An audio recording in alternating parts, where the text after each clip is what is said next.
अरे कल ही तो इस पेड़ को रोपा था, आज इसमें केले कैसे उगाए?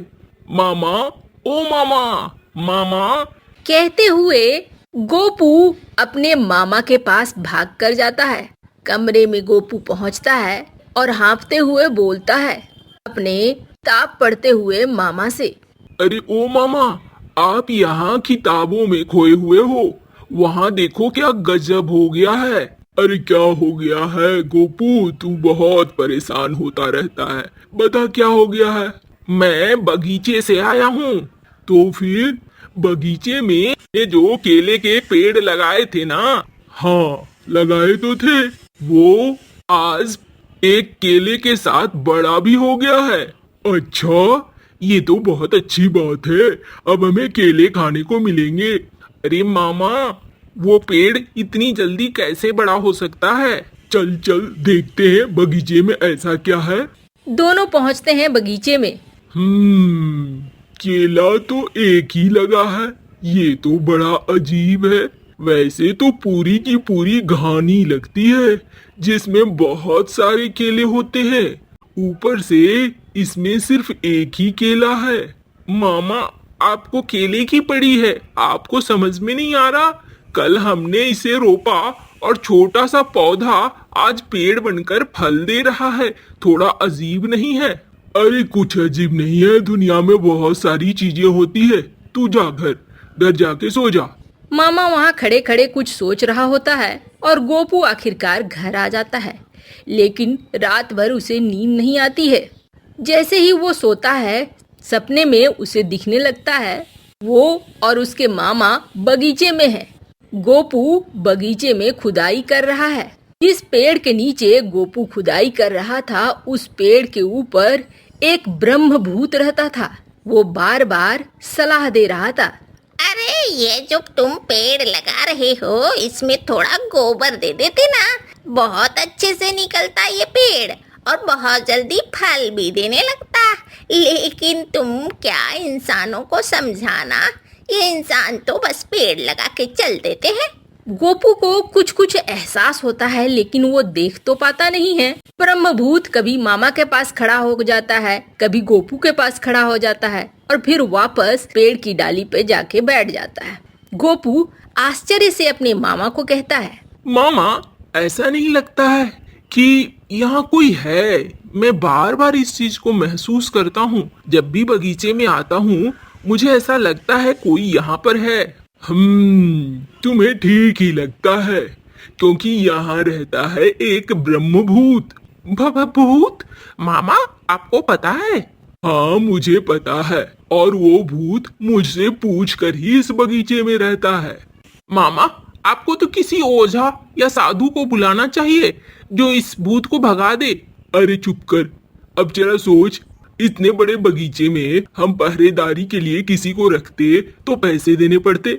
यहाँ तो फ्री में ये भूत रहता है और बगीचे की रखवाली हो जाती है। कोई यहाँ बदमाशी नहीं करता है। ठीक है मामा, जैसा तुम्हें ठीक लगे। गोपू, ये जो पास में जंगल है ना, उस जंगल में बहुत अच्छे केले के पेड़ हैं। लेकिन हाँ, वो जंगल थोड़ा डरावना है। मामा, अब ये डरावनी चीजें मुझे अच्छी नहीं लगती है। मैं नहीं जाऊंगा आपके साथ। अरे लड़के, जब मैं हूँ तुम्हारे साथ तो तुम्हें किस बात का डर लग रहा है? वहाँ बहुत ही विशेष विशेष प्रकार के पौधे मिलते हैं। चल वहाँ चलते हैं। ठीक है मामा। वो वहाँ से उस जंगल की तरफ बढ़ जाते हैं। जंगल में काफी अंधेरा होता है। मामा, ये तो लगता है जैसे दिन में ही अंधेरा हो गया है। हाँ, मुझे पता था, इसीलिए तो मैं टॉर्च लेके आया हूँ।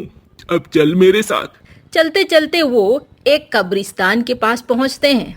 ये देख, यहाँ पर कितना सुंदर केले का पेड़ है। चल इसे उखाड़ लेते हैं।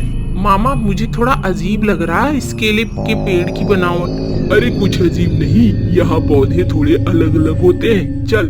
गोपू इस पेड़ को उखाड़ कर ले आता है। फिर गोपू और मामा मिलकर बगीचे में उस पेड़ को लगाते हैं। अगले दिन जब गोपू वहाँ पहुँचता है तो उस पेड़ को देखता है, वो काफी बड़ा हो चुका है और उसमें एक केला भी लग चुका है।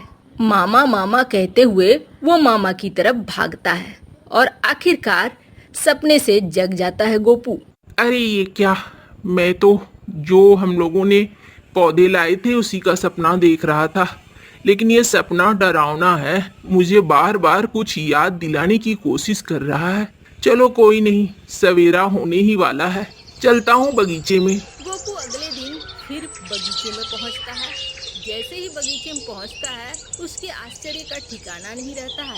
एक पेड़ की जगह वहां दूसरा पेड़ लगा हुआ था और पहले पेड़ से केला गायब था। अरे ये क्या माजरा है, एक दिन में कहीं पेड़ इतने बड़े होते हैं क्या? अब मामा जाने, और मामा का काम अजीबोगरीब पौधे लेके आते हैं। चलो मैं चला खेलने। गोपू वहां से निकल जाता है। अगले दिन फिर गोपू आता है तो इस बार उसे 4 पेड़ दिखाई देते हैं, लेकिन 2 पेड़ के केले गायब थे। दौड़ता हुआ गोपू मामा के पास पहुंचता है। मामा मामा, ये जो पेड़ थे ना। हाँ हाँ बोलो। ये पेड़ 4 हो गए हैं और इन पेड़ों में ना कोई लगता है जैसे केले की चोरी कर रहा है। केला नहीं है, सिर्फ 2 में है, 2 में नहीं है। अच्छा, इतनी हिम्मत। चलो चलो मैं जाता हूँ, देखता हूँ वो ब्रह्मभूत मेरे बगीचे की रखवाली नहीं कर रहा है क्या। मामा और गोपू बगीचे में पहुंचते हैं। हाँ, यहाँ तो सचमुच केले कम हैं। मामा, आपको केले की पड़ी है, मुझे तो ये समझ में नहीं आ रहा है एक दिन में कैसे डबल हो रहे हैं ये पेड़। तू चुप कर और सिर्फ केले के बारे में सोच। अभी तो वो ब्रह्मभूत भी दिखाई नहीं दे रहा है। चल कल आता हूँ। रात बीतती है और इधर ब्रह्मभूत पेड़ पर बैठा बैठा सो रहा होता है। घर्र, घर्र, घर्र, घर्र। तभी एक बूढ़ी औरत हाथ में डंडा और लालटेन लिए वहां पहुंचती है धीरे धीरे, पर उसके पैर पड़ जाते हैं एक लकड़ी पर। लकड़ी टूटती है और उसकी आवाज से ब्रह्मभूत जग जाता है। कौन है वहाँ पे? कौन आ गया इस बगीचे में मेरे रहते? अरे अरे, ए बूढ़ी औरत, तू कहाँ घुसी जा रही है? अरे मैं हूँ भूतनी। मुझे कुछ साग तोड़ने थे तुम्हारे बगीचे से। मेरे बच्चे भूखे हैं, मैं तोड़कर चली जाऊंगी। अच्छा, जा, सिर्फ साग तोड़ना और किसी भी पेड़ पौधे को नुकसान नहीं पहुंचाना, ना फूलों को ना फलों को। हाँ हाँ, मैं नहीं पहुंचाऊंगी। इतना कह के ब्रह्मभूत आराम से सोने लगता है और भूतनी हंसती हुई थोड़ी देर बाद वहां से गायब हो जाती है। अगले दिन मामा और गोपू फिर आते हैं। फिर देखते हैं केले के पेड़ में तो केला ही नहीं है। इस बार ब्रह्मभूत दिखाई दे जाता है मामा को। मामा एक डंडे से ब्रह्मभूत को डराना शुरू करते हैं। मामा के ऐसा करने पर ब्रह्मभूत घबरा जाता है। अरे, मुझे क्यों मार रहे हो? मैं इतने दिनों से तुम्हारे बगीचे की रखवाली कर रहा हूँ, मुझे मार क्यों रहे हो? तुम्हारे रहते यहाँ पर केले किसने खाए? तूने ही खाए होंगे मेरे केले। अरे नहीं, मैं क्या फल और फूल खाता हूँ? मैं कुछ नहीं खाता हूँ, मेरी बात का यकीन करो, मैं बिल्कुल भी नहीं खाया मैंने। तुम इस तरीके से मुझे मत मारो। मामा जी छोड़ दीजिए इसे, ऐसा लगता है इसने नहीं खाया है। हाँ, अब हमें रात का इंतजार करना होगा। चल झाड़ियों के किनारे बैठकर देखते हैं, रात होने ही वाली है। मामा और गोपू झाड़ियों के पीछे छिप जाते हैं। अरे मामा, बहुत देर हो गई, अब नहीं आने वाला कोई। चुप करो, सब्र का फल मीठा होता है। देख, ये भूत ब्रह्मभूत जाकर सोया पड़ा है। चुप चुप चुप, लग रहा है कोई आ रहा है। वही भूतनी हाथ में डंडा और एक लालटेन लिए पहुंचती है और केले को चुराने लगती है। तपाक से मामा वहां पहुंच जाता है। ए औरत, तुम्हारा मुंह इतना ढका हुआ क्यों है? हम देख नहीं पा रहे हैं, लेकिन तूने केले क्यों चुराए? अरे, मेरे बच्चे भूखे हैं, केले खाएंगे, थोड़ी सी लेने दो आप। मामा कुछ नहीं कहता है और जाने देता है। वो बूढ़ी औरत आगे आगे चलती है, पीछे पीछे गोपू और मामा उसके चलते हैं, उसका पीछा करते हैं। वो बूढ़ी औरत जंगल पार करते हुए उसी कब्रिस्तान में पहुंचती है और सब कब्रों पर एक एक केला रख देती है। लो, तुम्हारा पसंदीदा भोजन आ गया। अब मुझे मेरे पति का पता बता दो। कब्र से भूत निकलते हैं और वो भूत केला खाकर हंसने लगते हैं। अरे वाह, बड़ा टेस्टी है। बहुत अच्छा है। बहुत अच्छा, मुझे भी बहुत पसंद है। कल तुम जरूर लाना। नहीं, मैं और नहीं लाऊंगी। 100 की बात हुई थी, 100 पूरे हो गए हैं। अरे नहीं, अभी नहीं, कल 100 पूरे होंगे, हम भी चलेंगे। तुम यहाँ से केले लाती हो।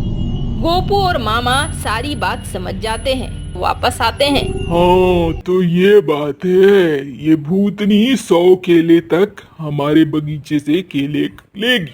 अब हालांकि कुछ दिनों तक रात में यही सिलसिला चलता रहा। वो भूतनी आती और केले लेकर चली जाती। 100 केले पूरे हो चुके थे, फिर भी भूत तैयार नहीं थे।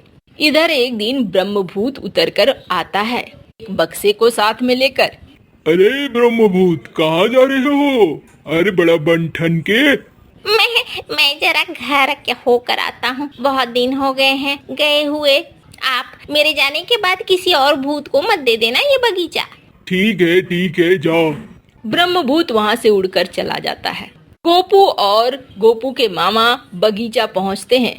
वहाँ देखते हैं भूतनी गिड़गिड़ा रही होती है सारे भूतों के सामने।